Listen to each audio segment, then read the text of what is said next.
the Sunderbans,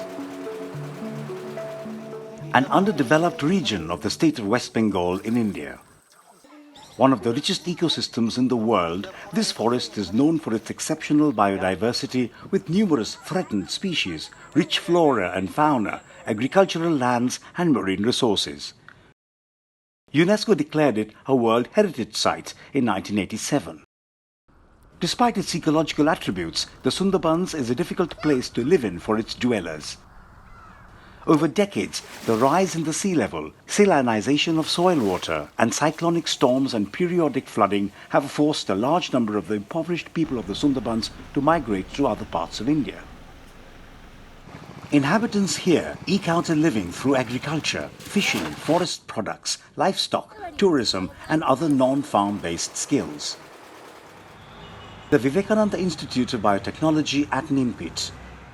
Since its inception in 1991, this science research wing of Sri Ramakrishna Ashram has been working for the betterment of the people of the Sunderbans. From transferring technology to livelihood management to rural micro-entrepreneurship, the Institute plays a pivotal role in the development of this region. The pandemic of COVID-19 has had a calamitous effect on the life and livelihood of the people of the Sunderbans. Following the lockdown restrictions imposed by the governments, the migrant workers lost their jobs in the cities. They were forced to return here. All of them faced major livelihood challenges. The famous Sundarban is having two zones, mangrove forest area and the reclaimed area. In the reclaimed area, people who could not compete in the mainland for the livelihood options, they came here in this reclaimed area. The forest zones were reclaimed by them and they started utilizing the natural resources for their livelihood. But over the time, the need increased, so naturally other technologies also came into existence and they migrated outward for a better livelihood. Now during this pandemic, these people came back to this area and our institute has been working for both the people who are working here, who are staying here to improve their quality of life through betterment of the skills, through better utilization of the natural resources. And those who migrated, for them also we have been working, getting new technologies and new skills. The Vivekananda Institute of Biotechnology initiated the project in collaboration with UNESCO-UNEVOC to help people who were severely affected by the pandemic of COVID-19. The program ran through 5 different stages. Starting with a thorough survey on the need, it went on to screening of the trainees and content creation, and onwards to finally delivering a blended learning model. When we visualized this project, it was apparent there was a major skill mismatch between the demand and supply of the skill of the returning migrants in Sundarban. The skill possessed by the migrants like electrician, plumber, construction, auto mechanic is quite different from the skill needs of the region, which is agriculture, which is aquaculture, which is solar based energy. So therefore, there was a need for immediate intervention to minimize this skill gap, and we have designed a reskilling, short-term reskilling program on this module. The program framework was structured with common and elective modules. Each of the trainees was offered 3 different elective modules to choose one from. The hands-on training on the low-cost aquaculture practices was conducted in a South 24 Parganas village. The participants were imparted the know-how of pond management, from stock handling to harvest for fish farming, using their local resources.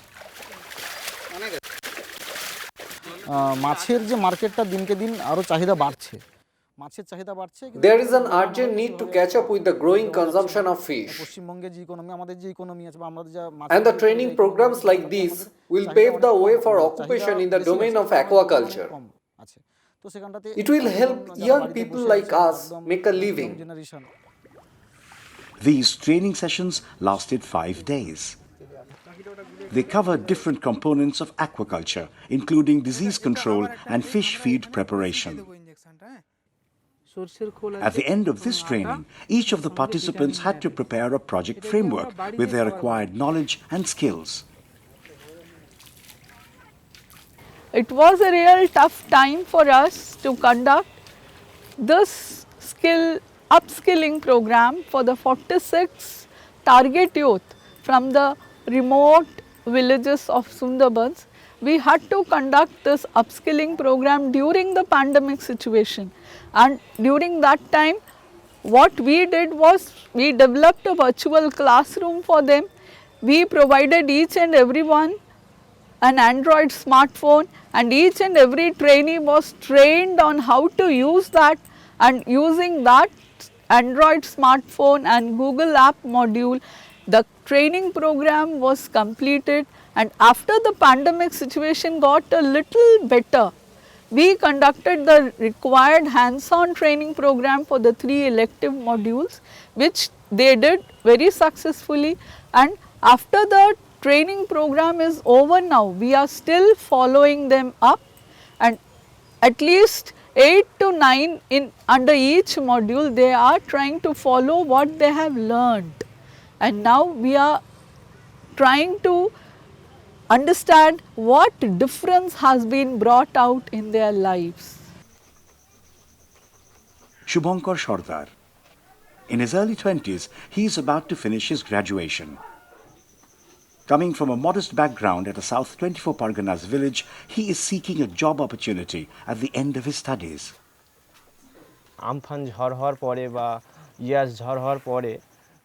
Extreme weather events like storms and cyclones are very common in the Sundarban region, and these often take heavy toll on the distribution network system, disrupting power supply for days, even weeks. I look forward to this training on solar technology at Nimpith for a job opportunity. আর যদি atmospheric pressure যদি 1.5 বার হয় Shubhankar has decided to train in the installation of solar photovoltaic panels at the Vivekananda Institute of Biotechnology at Nimpith. এই একটা module আছে As many as 25 participants took part in the training of solar panel installation at the VIB premises. With the know-how of fundamentals and techniques, they were given to install and fix all the gadgets on their own.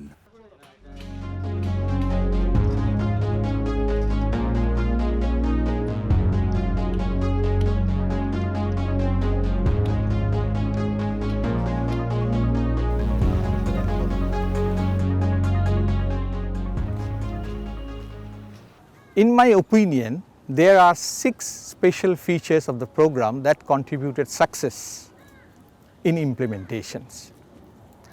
Basically the first I will say is the localization of skill. One of the special features of the program is localizing the skill strategy.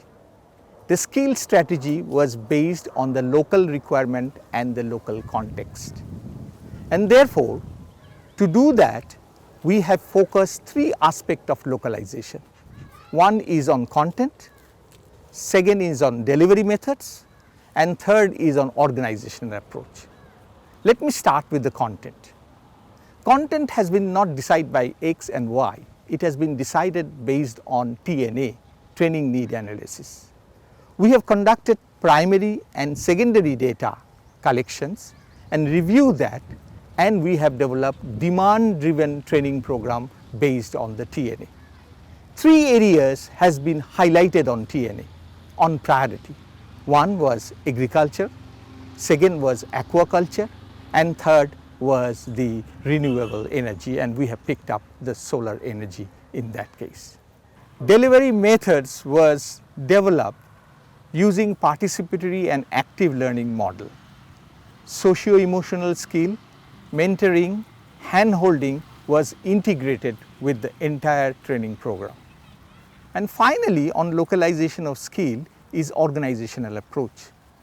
We have not only trained on new topic, new knowledge and new skill, but also learning from the failure and learning the cultural context of the region. Second important features of this training program is digital skill development. As the program was developed during pandemic time, we have planned to deliver the program on blended learning model with face-to-face and online learning using smartphone. It has really contributed a great success in our program because the participants has able to listen to the content even if they could not able to meet face to face.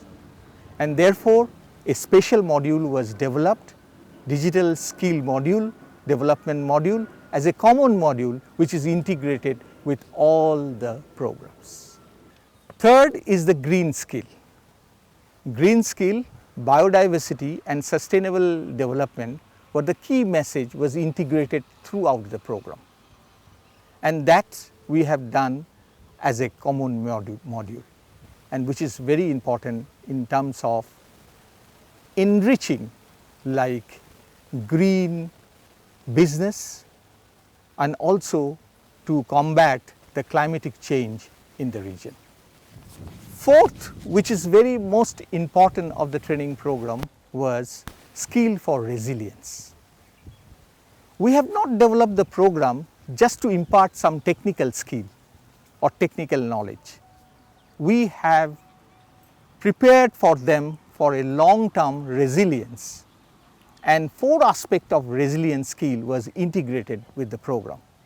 One, learning to learn skill, which is very, very important because learner has to learn by themselves, because in the pandemic we have seen people could not able to either go to school or unable to meet each others. The second part, which is very important, is the mental health development. So that's why we have given lot of thoughts on this mental health development. Third is entrepreneurial skill, because we know that salary job will not be limited and they have to take their own advantage. So skill for resilience was one of the key features of this program. Fifth special feature is the local skill ecosystem.